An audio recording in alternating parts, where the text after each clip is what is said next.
बार की बात है, चमकोली नामक गांव में एक बहुत ही सुंदर नदी हुआ करती थी। गांव वालों का मानना था वो एक रहस्यमय नदी है। अक्सर इस नदी में से ढोल बजने की आवाजें आती थीं और अगर कोई भी गांव वाला उस नदी का पानी पी लेता तो वो जिंदा नहीं बचता था, जिसकी वजह से कोई भी गांव वाला उस नदी के पास नहीं जाता था। एक दिन जंगल के रास्ते से एक चरवाहा चला आ रहा था, तभी उसे बहुत तेज प्यास लगी। अरे भाई, इतनी गर्मी है, बहुत थक गया हूँ। प्यास भी जोरों की लगी है, लेकिन इस जंगल में तो कुछ दिखाई ही नहीं दे रहा है। थोड़ा आगे चलकर देखता हूँ, शायद कहीं पानी मिल जाए। जैसे ही वो आगे बढ़ने लगा, वहाँ से अचानक एक पागल बूढ़ा आ जाता है जो देखने में काफी डरावना होता है। रुको, कहाँ जा रहे हो तुम? क्या तुम्हें नहीं पता आगे जाना मना है? इसलिए चले जाओ यहाँ से, वरना वो तुम्हें भी मार डालेगा। जाओ यहाँ से, चले जाओ। अरे बाबा, कौन है आप? मुझे बहुत तेज प्यास लगी है, लगता है आगे कोई नदी है। मैं पानी पीकर वापस आ जाऊंगा। हाँ। क्या कहा मूर्ख? आगे उस नदी के पास मत जाना, वरना तुम जिंदा नहीं बचोगे। हाँ, समझे? जाओ यहाँ से, वरना तुम्हारा विनाश होना संभव है। जिसके बाद बड़े गुस्से में वो पागल बूढ़ा वहाँ से चला जाता है। अरे लगता है ये बाबा पागल हो गया है। मुझे बहुत तेज प्यास लगी है, अगर इस बाबा की बातों में आया तो प्यास से ही मर जाऊंगा। हाँ। और चरवाहा आगे नदी की ओर बढ़ जाता है। थोड़ी दूर जंगल में चलते ही उसे बहुत सुंदर नदी दिखाई देती है। अरे वो रही नदी, देखने में तो कितनी सुंदर लग रही है। हाँ। अरे वाह वाह वाह, इसका पानी पीने में कितना अच्छा होगा। तभी वो उस नदी के पास जाता है और जैसे ही वो पानी पीने के लिए अपने हाथ नदी में डालता है, अचानक से कोई विचित्र सा दिखने वाला हाथ उसे नदी में अपनी तरफ खींच लेता है और चरवाहा चिल्लाते हुए नदी में डूब जाता है। तभी ढोल बजने की अजीब सी आवाज पूरे गांव को सुनाई देने लगती है और गांव के कुछ लोग ये आवाज सुनकर दुखी हो जाते हैं। तभी गांव के दो लोग आपस में बात करते हुए, अरे धन्नू भाई, सुना तूने? ये आवाज उसी मायावी नदी की है। जब वो नदी किसी को अपना शिकार बना लेती है तो यही ढोल बजने की आवाजें आने लगती हैं। हाँ भाई, क्या तो बिल्कुल ठीक रहे हो। लगता है फिर से इस मायावी नदी ने किसी को अपना शिकार बना लिया। भैया भाई, अब तो बहुत डर लगता है यार। उस नदी की तरफ जाते हुए बहुत डर लगता है, न जाने कब किसे वो नदी अपना शिकार बना ले। दोनों बहुत उदास हो जाते हैं। उसी गांव में जमुना नाम की एक बूढ़ी अम्मा रहती थी। तभी उसका पोता गौरव शहर से गांव आता है और पूरा गांव घूमने के लिए अपनी दादी से कहता है, दादी माँ, मैं कितने दिनों के बाद शहर से आया हूँ। मैं चाहता हूँ मैं अपना ये पूरा गांव देखूं। बोलो, क्या मैं गांव देखने जा सकता हूँ दादी माँ? अरे हाँ हाँ, क्यों नहीं बेटा, ये तेरा ही गांव है। तो गांव देखना चाहता है ना, तो तू जा बेटा, लेकिन याद रखना, भूल से भी जंगल में जो नदी है ना, उसके पास मत जाना। वो नदी मायावी है बेटा, जो भी उस नदी के पास जाता है वो वापस नहीं आता। इसलिए तू समझ, उस नदी के पास मत जाना बेटा, समझा? चाहे कुछ भी हो जाए, शाम से पहले लौट आना घर। अरे दादी, तुम भी बहुत भोली हो। ये किस जमाने की बातें कर रही हो? ये मायावी नदी? अरे नहीं दादी, ऐसा कुछ भी नहीं होता है। तुम चिंता मत करो, मैं जल्दी ही वापस लौट आऊंगा। अच्छा, अब मैं चलता हूँ। जिसके बाद गौरव वहाँ से गांव की ओर चल देता है। अरे बेटा, तू नहीं जानता, उस नदी का रहस्य बहुत ही भयानक है बेटा। बस यही प्रार्थना करती हूँ, भगवान तेरी रक्षा करे। हाँ। गौरव गांव के रास्ते होते हुए जंगल पहुँचता है। अरे ये तो मैं काफी दूर निकल आया हूँ, लेकिन ये जंगल इतना खाली क्यों है? आसपास कुछ नजर भी नहीं आ रहा है, यहाँ तक कि कोई जानवर भी नहीं। थोड़ा आगे चलकर देखता हूँ। जैसे ही गौरव आगे बढ़ता है, उसे वही पागल बूढ़ा नजर आता है। वो अचानक से उसका रास्ता रोक लेता है। कहाँ जा रहा है तू लड़के? आगे उस मायावी नदी के पास मत जाना। हाँ, वो एक छलावा है। छलावा तुझे जिंदा नहीं छोड़ेगा वो, समझा? मैं कहता हूँ वापस लौट जा यहाँ से। जिसके बाद बड़े गुस्से में वो पागल बूढ़ा वहाँ से चला जाता है। अरे कैसा पागल बूढ़ा है, देखने में तो इतना भयानक लगता है। ये बुढ़ा सठिया गया है, कुछ भी बोल रहा है। लगता है आगे नदी के पास चलकर देखना ही होगा कि आखिर माजरा क्या है। अरे कितनी सुंदर नदी है ये। नदी तो मैंने पहले कभी नहीं देखी। वाह वाह, इतनी सुंदर नदी। तभी अचानक से गौरव को एक आवाज सुनाई देती है, जैसे कोई आदमी बहुत जोर जोर से रो रहा हो। अरे ये किसकी रोने की आवाज आ रही है? तभी वो देखता है कि एक साधु बूढ़ा वहाँ बैठा रो रहा है। गौरव उस उस आदमी के पास जाता है। कौन हो तुम? रो क्यों रहे हो? और यहाँ इस जंगल में क्या कर रहे हो? मेरी मदद करो बेटा, वो एक छलावा है, मैं बहुत तकलीफ में हूँ, मेरी मदद करो। मेरी कोई गलती नहीं है, मैं निर्दोष हूँ, मेरी मदद करो मेरी। अरे लेकिन आप हैं कौन, बताओ तो सही, और क्या मदद चाहिए आपको बाबा? गौरव को एक और आवाज सुनाई देती है। गौरव पीछे मुड़ के देखता है कि वही पागल भयानक दिखने वाला बूढ़ा होता है जो गौरव को जंगल से लौट जाने को कह रहा था। तुम यहाँ क्या कर रहे हो लड़के?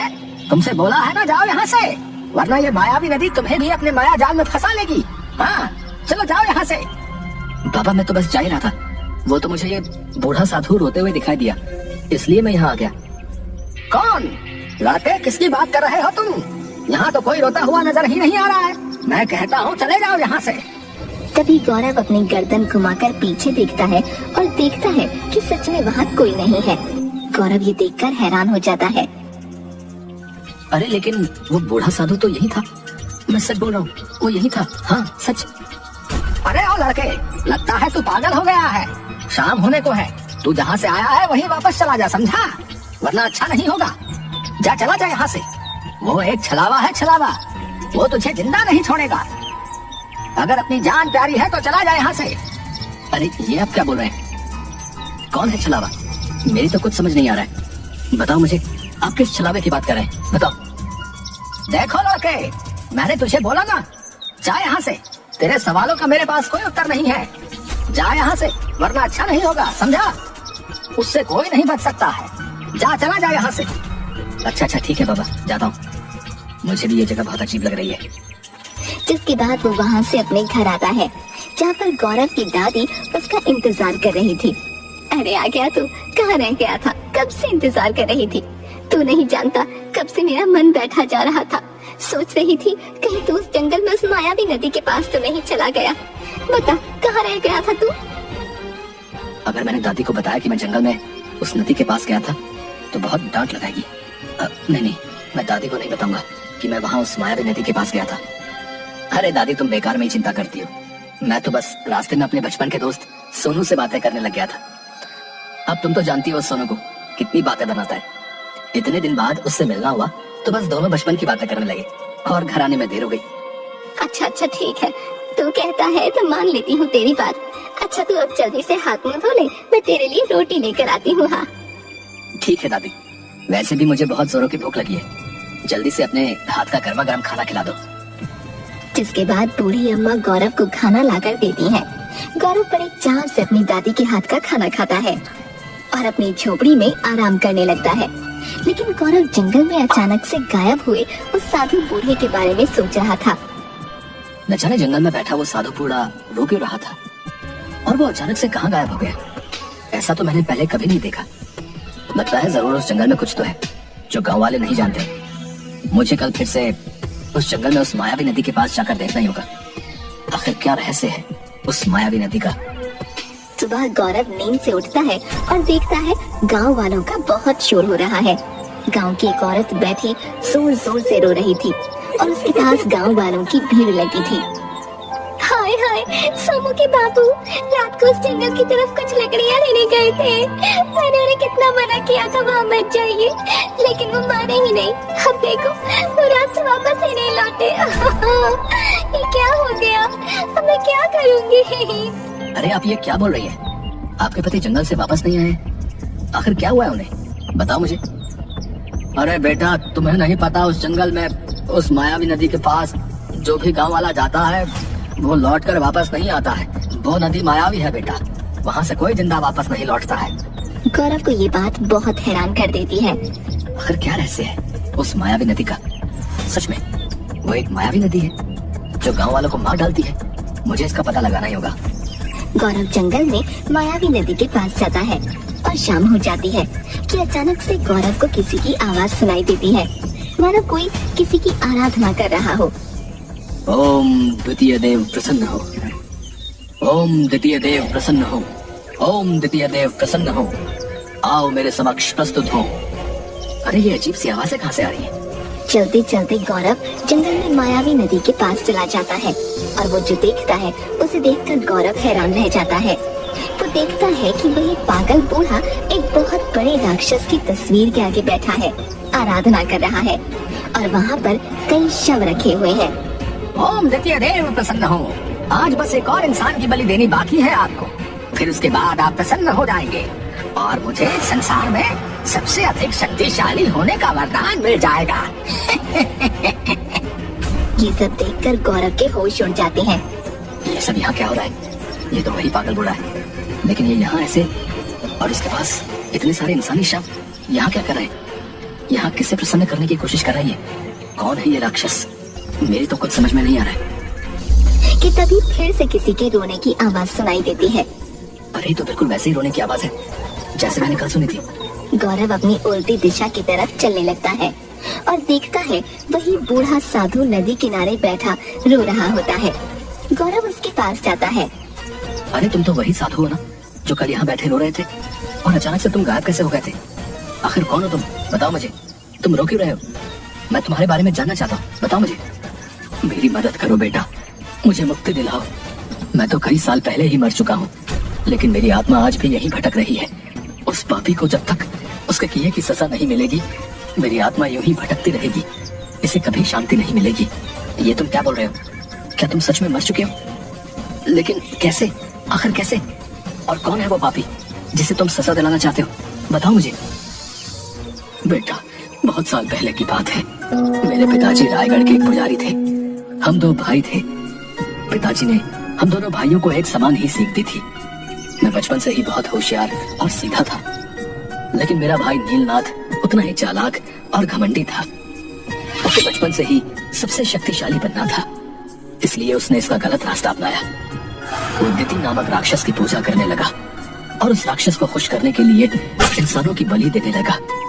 जब ये बात मुझे पता चली तो मैंने पिताजी को ये बात बता दी और पिताजी ने सभी गांव वालों के सामने उसको बेइज्जत करके गांव से निकाल दिया। तब से नीलनाथ मेरा भाई मेरी जान का दुश्मन बन गया और उसके दिति राक्षस को खुश करने की विधि भी अधूरी रह गई। एक दिन जब मैं इस गांव में ईश्वर की तपस्या करने आया तो मेरा भाई नीलनाथ, जो पहले से ही इस गांव में दिति राक्षस को खुश करने के लिए उसकी आराधना कर रहा था, एक दिन उसने मुझे इस नदी के किनारे तपस्या करते हुए देख लिया और उसमें मुझसे बदला लेने की भावना जागृत हो गई। एक दिन वो पापी दिति राक्षस को खुश करने के लिए नदी किनारे आए लोगों की बलि देने का षड्यंत्र रचने लगा और एक एक करके कई गांव वालों को मौत के घाट उतार दिया। लेकिन उसने इस सब का दोष मेरे माथे लगा दिया और उसने मुझे इसी गांव के लोगों के हाथों मरवा दिया। मैं तो कई साल पहले ही मर चुका हूँ बेटा। अब मैं एक आत्मा हूँ जो तुमसे बात कर रहा हूँ, लेकिन मेरी आत्मा को आज भी मुक्ति नहीं मिली है। मैं तब से यही इसी जंगल में भटक रहा हूँ। गौरव ये सुनकर हैरान रह जाता है। ये तुम क्या कह रहे हो? क्या सच में तुम्हारा दुष्ट भाई नीलनाथ ही तुम्हारी हत्या का जिम्मेदार है? लेकिन इस जंगल में मायावी नदी में जो भी पानी पीने आता है उसकी मृत्यु का क्या कारण है? क्या सच में एक मायावी नदी है? बताओ मुझे। नहीं बेटा, ये कोई मायावी नदी नहीं है, बल्कि गांव वालों की मौत के पीछे मेरे दुष्ट भाई नीलनाथ का ही हाथ है। वो ही दिति राक्षस की पूजा करके उसे खुश करके सबसे शक्तिशाली होने का वरदान मांगना चाहता है, जिसके लिए वो दिति राक्षस को इंसान की बलि चढ़ाया करता है। अब बस उसकी आराधना पूरी होने को है। अब उसे अपने आखिरी शिकार की आवश्यकता है, जिसकी बलि देकर वो दिति राक्षस को प्रसन्न कर लेगा और उसे इस संसार में सर्वशक्तिमान का वरदान मिल जाएगा। वो पापी इस संसार में सबसे अधिक शक्तिशाली होना चाहता है और ऐसा होने के लिए अब बस उसे मात्र एक ही बलि देनी है, जिसके बाद वो दुष्ट सर्वनाश कर देगा। ये तुम क्या बोल रहे हो? क्या सच में वो दुष्ट और पापी साधु इतना खतरनाक है? वो ये सब कैसे करता है? बताओ मुझे। जब इस गांव के लोग इस जंगल में आते हैं और जब उन्हें प्यास लगती है तो वो इस नदी का पानी पीने यहाँ अवश्य ही आते हैं, जिसका फायदा वो दुष्ट नीलनाथ उठाता है। वो पहले से ही इस नदी के अंदर मौजूद रहता है और जब कोई पानी पीने के लिए नदी में अपने हाथ डालता है तो वो उन्हें अंदर इस नदी में खींच लेता है और अपनी दिव्य शक्ति से उन्हें बेहोश कर देता है। ऐसा करके वो दिति राक्षस को गांव वालों की बलि दे देता है। अब बस उसकी ये आराधना पूरी होने को है। अब उसे अपने आखिरी शिकार की आवश्यकता है, जिसकी बलि देकर वो दिति राक्षस को प्रसन्न कर लेगा और उसे इस संसार में सर्वशक्तिमान का वरदान मिल जाएगा। वो पापी इस संसार में सबसे अधिक शक्तिशाली होना चाहता है और ऐसा होने के लिए अब बस उसे मात्र एक ही बलि देनी है, जिसके बाद वो दुष्ट सर्वनाश कर देगा। ये तुम क्या बोल रहे हो? नहीं, मैं ऐसा कभी नहीं होने दूंगा। वो पापी उस दीति राक्षस को कभी खुश नहीं कर पाएगा, और ना ही मैं अब किसी और गांव वाले को उसका शिकार बनने दूंगा। उस दुष्ट को उसके किए की सजा जरूर मिलेगी, और गांव वालों को यह भी पता चलेगा कि दुष्ट तुम नहीं थे, बल्कि वो तुम्हारा भाई है, वही अपराधी है गांव वालों की हत्या का। उस दुष्ट साधु की सच्चाई मैं सबके सामने लाकर रहूंगा। बेटा, जब तक उस दुष्ट के किए की सजा उसे नहीं मिलेगी, तब तक मेरी आत्मा को शांति नहीं मिलेगी, और मैं यूं ही इस जंगल में भटकता रहूंगा। लेकिन बेटा, उस पापी की मौत इतनी आसानी से नहीं होगी। इसके लिए तुम्हें नदी के पार से शिवजी के मंदिर से गंगा जल लाना होगा। उसी गंगा जल से दुष्ट नीलनाथ जलकर खाक हो जाएगा। लेकिन ये सब तुम्हें बड़ी होशियारी के साथ करना होगा। अगर उस दुष्ट को तुम्हारे बारे में पता लग गया तो वो तुम्हें जिंदा नहीं छोड़ेगा। बेटा, आप चिंता मत कीजिए बाबा, मैं नदी पार जाकर शिवजी के मंदिर से गंगा जल अवश्य लेकर आऊंगा। और अब तुम देखना, उस दुष्ट नीलनाथ को उसके किए की सजा जरूर मिलेगी, और तुम्हारी आत्मा को मुक्ति भी मिलेगी। अगले दिन गौरव सुबह नदी पार शिवजी के मंदिर में जाता है। वो देखता है एक बहुत ही सुंदर शिवजी का मंदिर है, जहाँ एक पुजारी बैठा था। पुजारी जी, मैं मायावी नदी के उस पार से आया हूँ। मुझे शिवजी का अमृत गंगा जल दे दीजिए। इस गंगा जल से मुझे एक दुष्ट का सर्वनाश करना है। सर्वनाश? आखिर बेटा तुम किस दुष्ट की बात कर रहे हो? बताओ हमें, क्यों तुम्हें शिवजी का अमृत गंगा जल चाहिए? जिसके बाद गौरव पुजारी को सारी बात बताता है। हाँ हाँ, क्यों नहीं बेटा, मैं अवश्य ही तुम्हें शिवजी का अमृत गंगा जल दे देता हूँ। ये तुम्हारी उस दुष्ट का नाश करने में अवश्य ही सहायता करेगा। जिसके बाद पुजारी गौरव को गंगा जल देते हैं और गौरव वहाँ से चल देता है। उधर जंगल में नदी किनारे गांव का ही एक आदमी आता है और उस नदी का पानी पीने ही लगता है कि नदी में पहले से मौजूद दुष्ट साधु उस आदमी को अंदर नदी में खींच लेता है और अपनी दिव्य शक्ति से उसको बेहोश कर देता है। जंगल में एक स्थान पर राक्षस की मूर्ति के आगे, जहाँ वो नीलनाथ राक्षस की पूजा किया करता था, उस आदमी के शरीर को राक्षस के सामने लेटा देता है। देखो देखो, मेरे परमात्मा द्वितीय देव, आज मैं तुम्हारे लिए अंतिम बलि लेकर आया हूँ। इससे तुम जरूर खुश हो जाओगे और मुझे इस संसार में सबसे अधिक शक्तिशाली होने का वरदान दे दोगे। अब मुझे शक्तिशाली होने से कोई नहीं रोक सकता। हाँ। तभी वो दुष्ट नीलनाथ एक बड़ी सी तलवार से उस आदमी का सर काटने ही वाला होता है कि तभी वहाँ गांव वाले लाठी डंडों के साथ आ जाते हैं। रुक जाओ दुष्ट, आज हम तुम्हें जिंदा नहीं छोड़ेंगे। हाँ, तुम ही हो गांव वालों की मौत के हत्यारे। रुक जाओ, आज हम तुम्हें जिंदा नहीं छोड़ेंगे। हाँ। उन्हें आता देख वो दुष्ट पाखंडी रुक जाता है और तलवार उसके हाथ से नीचे गिर जाती है और गांव वाले उस दुष्ट को पकड़ लेते हैं।